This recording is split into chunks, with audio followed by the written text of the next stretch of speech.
Viral lagi. Momen Gus Dur tidur di tengah sidang pleno DPR, Gusmus beberkan misteri tidurnya. Sebuah video yang memperlihatkan momen ketika Gus Dur tertidur di tengah sidang pleno DPR kembali viral di media sosial. Dikutip dari akun mutiara.sholawat 2 terlihat Gus Dur yang merupakan Presiden Indonesia ketiga terlihat bersandar pada kursi berwarna gelap. Tak berapa lama, Yeni Wahid terlihat bergegas menghampiri sosok cendekiawan muslim tersebut yang tampak tidur di kursinya saat sidang pleno DPR berlangsung. Yeni yang mengenakan kerudung putih tampak mendekat dan membangunkan Gus Dur. Momen Gus Dur dan misteri yang melingkupi tidurnya itu pernah didedahkan oleh sahabatnya Gusmus, dikutip dari nu.co.id. Meskipun dalam kondisi tertidur ketika diskusi, rapat, musyawarah, dan lain-lain, Gus Dur justru mampu menanggapi dengan tangkas dan cerdas pembicaraan di forum, persis seperti orang yang terjaga padahal dirinya terlelap ketika forum berlangsung. Awalnya, tidak sedikit orang-orang yang tak menyukai perilaku Gus Dur tersebut karena dianggap kurang sopan dan tidak etis. Namun, justru ketika Gus Dur mampu menanggapi musyawarah dengan brilian setelah terlelap, orang-orang tersebut berbalik kagum, hormat, dan menyukai Gus Dur. Tidur Gus Dur ini terjadi bukan di forum biasa. Putra sulung Kiai Haji Wahid Hashim ini pernah terlelap di pertemuan internasional dengan pemimpin tertinggi Iran, sidang paripurna, rapat pleno di DPR, dan forum-forum besar lainnya. Kiai Haji Ahmad Mustafa Bisri, Gusmus, yang merupakan sahabat karib Gus Dur mengungkapkan misteri tidur Gus Dur yang kerap memahami pembicaraan orang-orang di forum meskipun dirinya terlelap. Cerita ini ia dapatkan langsung dari Gus Dur ketika orang-orang ramai membicarakan tidurnya. Saat orang-orang terkesima, Gusmus justru menanggapinya biasa-biasa saja.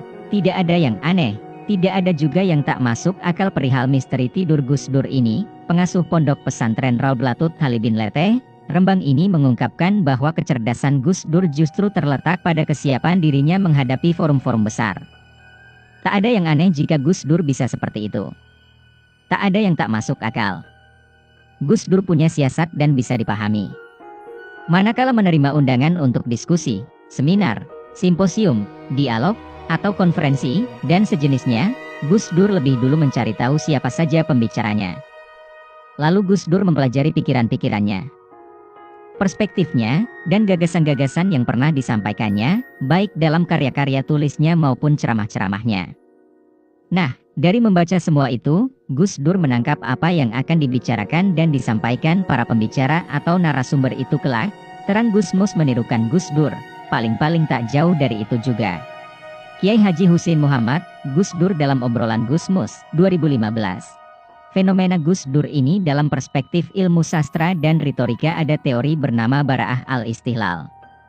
Dalam tradisi keilmuan pesantren, teori ini terdapat dalam kitab Al-Jauhar Al-Maknun, tentang balaghah, sastra Arab. Inti teori ini menurut Kiai Haji Husein Muhammad dalam bukunya Sang Zahid, Mengarungi Sufisme Gus Dur, 2012, ialah pembicara biasanya akan mewakili pikirannya dengan mengungkap substansi yang akan diurainya kemudian. Dalam upaya mencopot Anda, siapa orang yang paling bertanggung jawab atas pencopotan tersebut menurut Anda? 300.000 orang, Mas. Tanda tangan supaya saya jangan berhenti jadi presiden. Sebab penakut bangsa ini. Itu tadi rekaman saat-saat menjelang dicopotnya seorang Abdurrahman Wahid atau Gus Dur secara paksa melalui sidang istimewa MPR pada tanggal 23 Juli tahun 2001. Masih banyak misteri yang menjadi pertanyaan masyarakat hingga saat ini. Untuk itu kita undang Abdurrahman Wahid atau Gus Dur untuk tampil di Kikendi menjelaskan berbagai pertanyaan yang masih mengganjal tadi. Termasuk, apakah benar sampai saat ini Gus Dur belum menerima pencopotannya secara paksa tadi? Loh.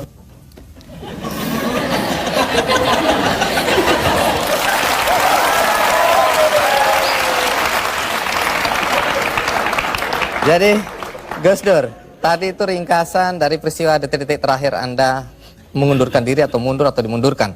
Nah, apakah sampai sekarang dilengserkan? Anda dilengserkan. Apakah Anda masih tetap sampai saat ini tidak menerima dan menganggap itu tidak sah? Oh, enggak benar, enggak sah emang. Itu proyek politik dari MPR. Karena itu Amin Rais tidak merasa perlu memberitahu saya. Iya, dulu Anda atau sampai sekarang bahkan Anda tetap menganggap itu sebagai pelanggaran konstitusi. Pelanggaran apa sebenarnya? Pelanggaran konstitusi Karena di situ ada insubordinasi. Insubordinasi itu siapa yang mimpin? Yang mimpin Kapolri Bimantoro dan Panglima TNI namanya Widodo AS, sekarang Menko. Udah itu apa adanya saya ngomongin.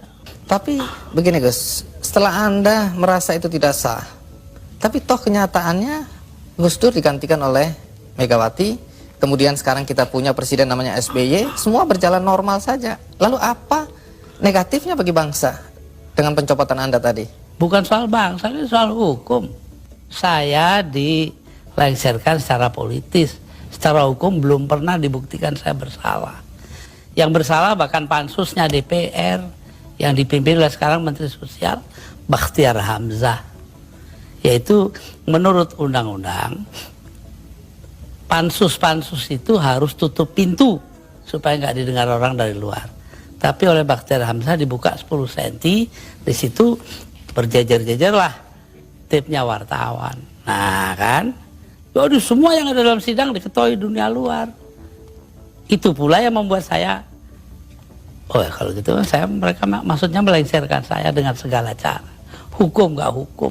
Tapi sesudah itu apa upaya yang Anda lakukan? Nggak ada, sebab penakut bangsa ini. Kenapa Anda bilang penakut? Bangsa ini penakut karena tidak mau bertindak kepada yang bersalah. Akhirnya gak ada yang ditindak toh.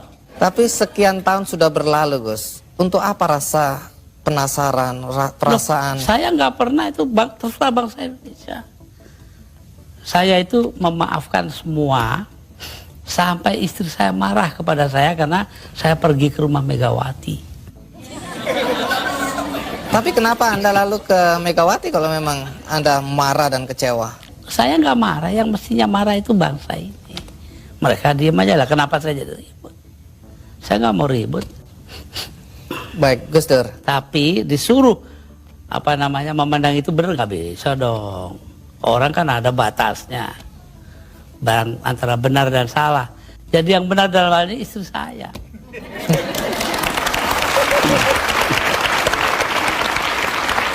Tapi kenapa Gus Dur nggak mau nurut Tanya sama dia, istri? jangan tanya saya dah.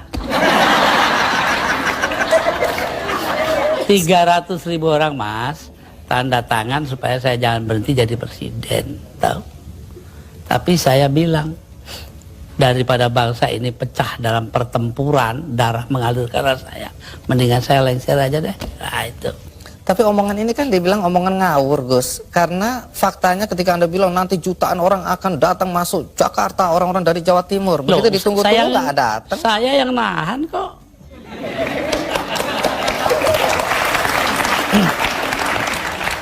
Jadi kalau nggak ditahan sama Gus Dur, datanglah beneran itu ya? Bukan begitu, artinya tetap saja kebenaran kita pertahankan, tapi sikap kita itu jangan sampai bangsa ini perang saudara. Dan itu pengorbanan Anda?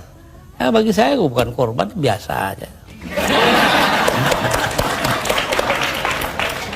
Nah, satu pemandangan yang kurang elok Gus, Anda keluar memakai celana pendek dan kaos oblong.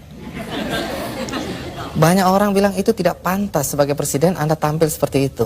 Mengapa Anda tampil seperti itu? Lah ya itu supaya saya nggak dianggap presiden. Terus manfaatnya apa dengan dianggap tidak sebagai presiden? Loh, orang dingin hatinya, nggak jadi marah.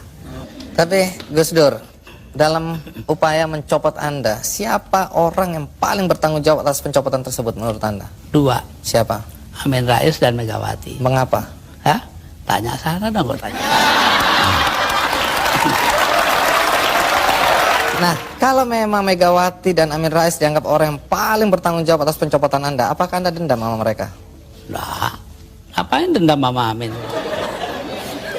Artinya Gus Dur sudah melupakan itu, sudah memaafkan. Maafkan, lupa sih enggak. Nah, pernahkah setelah peristiwa ini, apakah itu Megawati atau Amin Rais datang ke Anda untuk meminta maaf? Enggak ada. Mereka merasa dirinya benar, ya sudah. Besok-besok akan terbukti oleh bangsa ini sendiri kok. Pernyataan ini agak bertentangan dengan kenyataan bahwa kelihatannya Gus Dur sama Pak Amin Rais sama Ibu Megawati akur-akur aja, rukun-rukun aja. Saya di dunia ini yang pantas pemimpin Indonesia ya, yang pantas jadi musuh saya cuma satu mas. Siapa itu? Pak Harto. Artinya Tapi apa itu pun saya hari raya masih ke sana. Masih jadi teman baik saya. Artinya apa itu?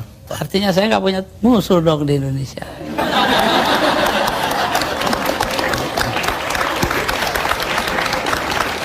Ada satu hal, kita banyak mendengar bahwa teman-teman dekat Anda dulu menyesalkan kenapa Anda jadi presiden.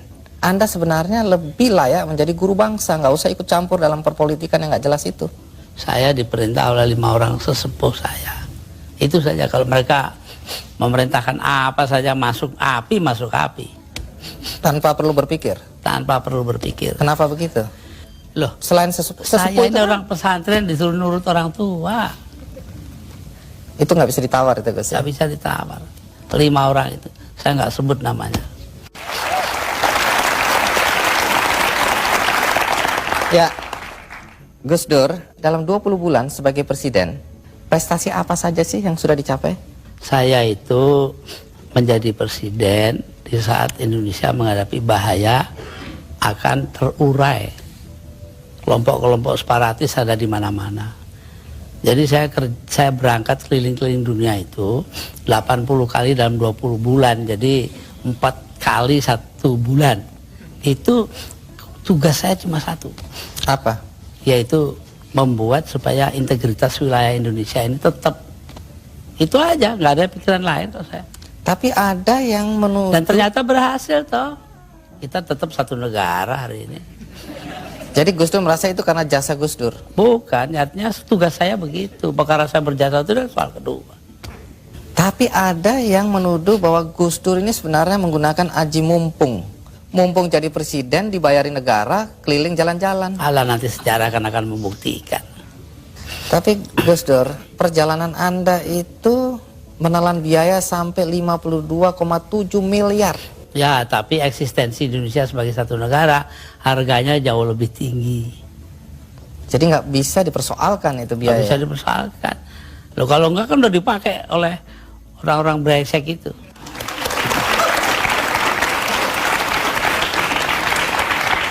Salah satu yang masih menjadi perdebatan sampai sekarang adalah ketika Gus Dur membubarkan Departemen Sosial dan Departemen Penerangan. Kalau Departemen Sosial dulu, apa alasan persisnya? Sementara banyak orang terlantar yang harus diayomi oleh departemen itu. Persisnya itu. Karena departemen itu yang mestinya mengayomi rakyat ternyata korupsinya gede-gedean. Sampai hari ini. Kalau membunuh tikus kan tidak perlu membakar lumbungnya. Oh memang. Kenapa Anda bakar lumbungnya? Bukan. Karena tikusnya sudah menguasai lumbung.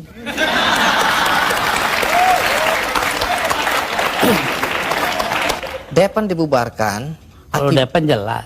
Akibatnya sekarang pers itu sangat tidak terkontrol.